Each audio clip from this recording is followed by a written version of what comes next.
What's up, what's happening, what is going on, everybody? As guys like Joe Montana and Tom Brady will show, not being drafted in the first round doesn't mean you won't succeed. Yes, there are plenty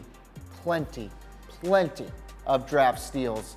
We know all about them, but make no mistake, there have been some superstars at each pick in the first round. I'm Mike Cantalupo, and today we present the best players taken at each spot of the NFL draft from 1 to 32. And a huge shout out to Tyler K for suggesting this video. First overall, Peyton Manning, 1998. The Colts chose Manning over Ryan Leaf.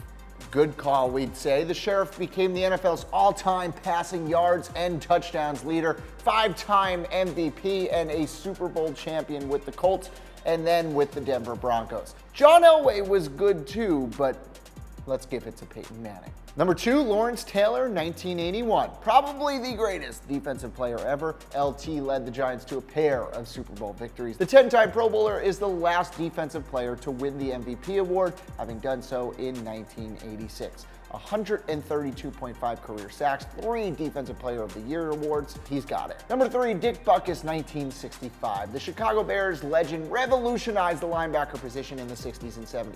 Butkus was an 8-time Pro Bowler and a 2-time Defensive Player of the Year. He registered 22 career interceptions and an astonishing 27 fumble recoveries. Number 4, Barry Sanders, 1989. You can make a case he's the best running back ever. Sanders led the league in rushing yards 4 times, won the 1997 MVP award, and was named to 10 Pro Bowls. The former Detroit Lions star ranks 3rd all-time in rushing yards. Hey, he could have been better even if he didn't retire so early. Number 5, Deion Sanders. The greatest cornerback to ever live. Primetime won a Super Bowl with both the 49ers and the Dallas Cowboys. He completely changed the cornerback position. By the way, how about 53 career interceptions and 10 defensive touchdowns? Not so bad. Number 6, Jim Brown, 1957. Okay, this might be the best running back ever, folks. He was a 1962 NFL champion with the Cleveland Browns. He won 3 NFL MVP awards. He's the league leader in rushing yards 8 times and the leader in rushing touchdowns 5 times.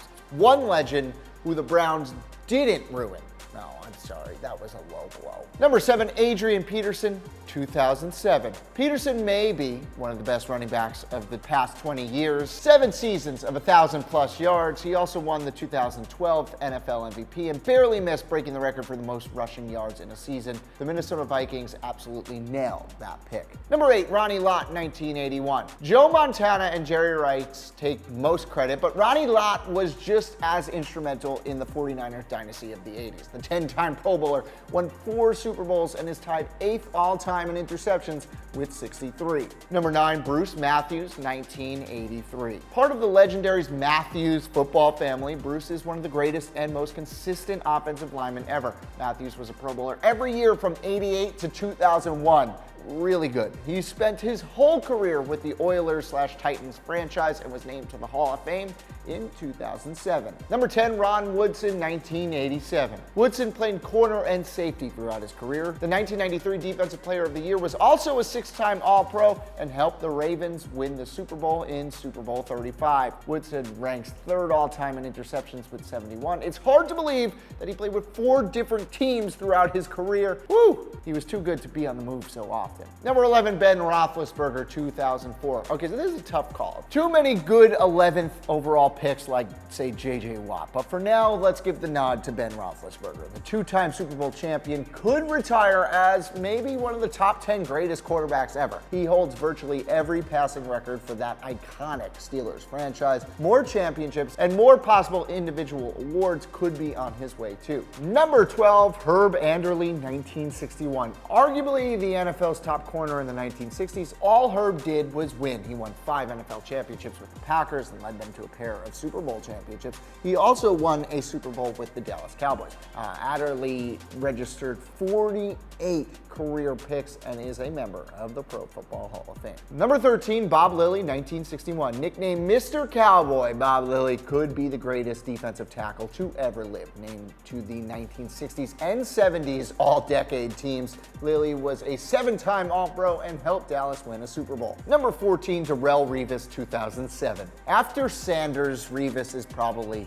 the best cornerback in the last 20, 25 years. REVIS Island locked down the opponent's #1 receiver for close to a decade. He helped the New England Patriots win Super Bowl 49, and he is, or at least was, a 7-time Pro Bowler. Number 15, Alan Page, 1967. Part of the iconic Vikings Purple People Eaters defense, Page was a dominant force that hasn't been seen in decades. He won the NFL MVP in '71 and was a 2-time Defensive Player of the Year. The Hall of Famer did everything except win a Super Bowl, but hey, he's still good. Number 16, Jerry Rice, 1985.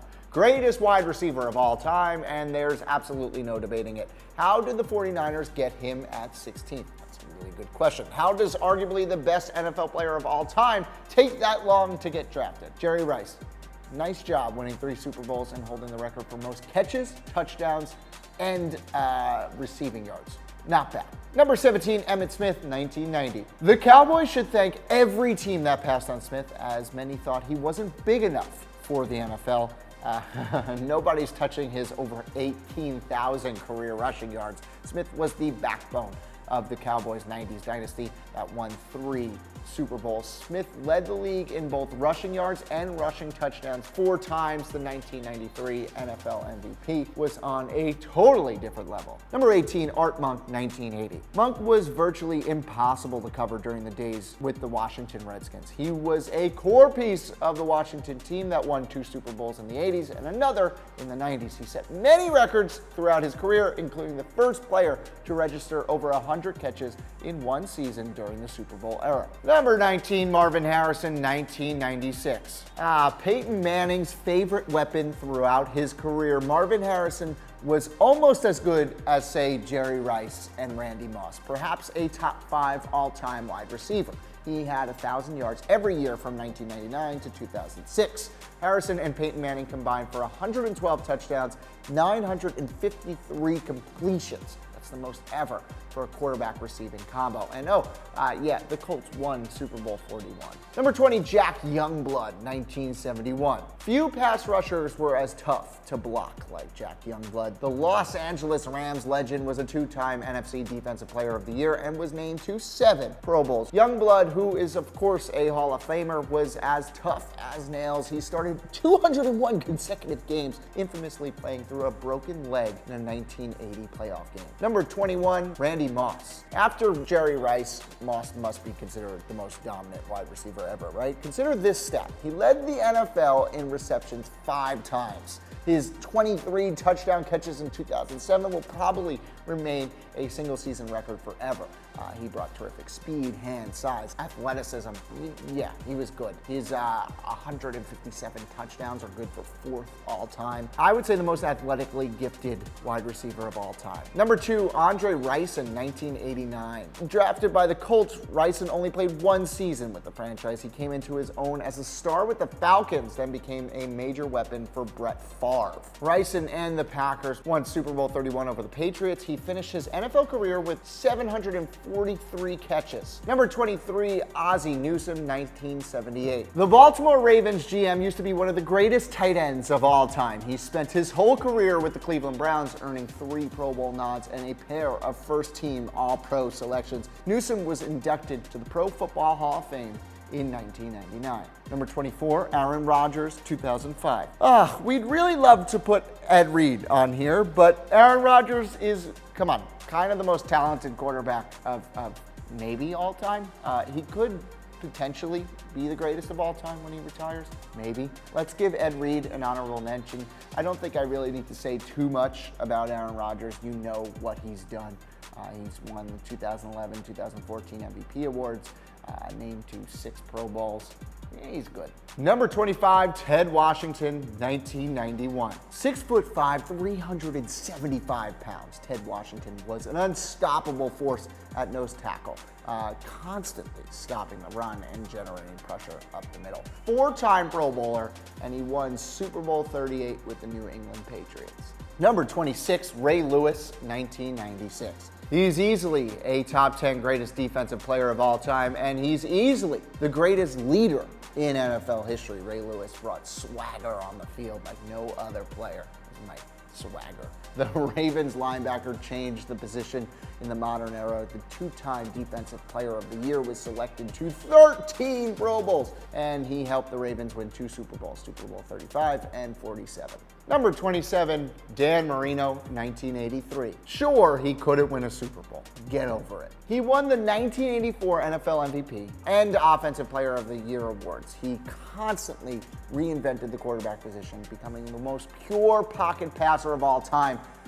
He led the league in passing yards 5 times, and Marino still comfortably sits 5th all-time in both passing yards and passing touchdowns. Number 28, Darrell Green, 1983. Green spent his entire career with the Redskins, which remarkably spanned from 1983 to 2002. As a shutdown corner, he helped the Redskins win 2 Super Bowls. Green finished with 54 career interceptions and was named, of course, to the 90s All-Decade Team. He was inducted into the Hall of Fame in 2008. Few corners have ever displayed the on-field dominance that Green did. Number 29, Fran Tarkenton, 1961. The Minnesota Vikings icon dropped the hammer on defenses in the 60s and 70s. Tarkenton won the NFL MVP and Offensive Player of the Year award in 1975. He also quarterbacked the Vikings to a trio of Super Bowl appearances, though, they lost all of them. Oh well. Nonetheless, Tarkenton is the greatest 29th pick of all time. Number 30, Reggie Wayne, 2001. Peyton Manning's second best receiver also had a hell of a career. Even with Marvin Harrison taking so many catches from him, he had a 1,000-yard season every year from 2004 to 2010. Wayne helped the Colts win Super Bowl 43. He was consistently one of the NFL's elite wide receivers for over a decade, soon to be a Hall of Famer. Number 31, Curley CULP, 1968. CULP wreaked havoc at the line of scrimmage like few others. He led the franchise to a Super Bowl victory over the Minnesota Vikings. He was also named the 1975 NFL Defensive Player of the Year and helped KC win the 1969 AFL Championship. Number 32, Drew Brees, 2001. Brees was actually a second-round pick in 2001, but we weren't going to exclude him from this list. Brees is surely going to retire as the NFL's all-time passing leader and maybe as the passing touchdowns record holder too. We don't need to talk more about Drew Brees. He obviously deserves it. Yeah, 32nd overall pick. He would have been a first-rounder in today's day and age.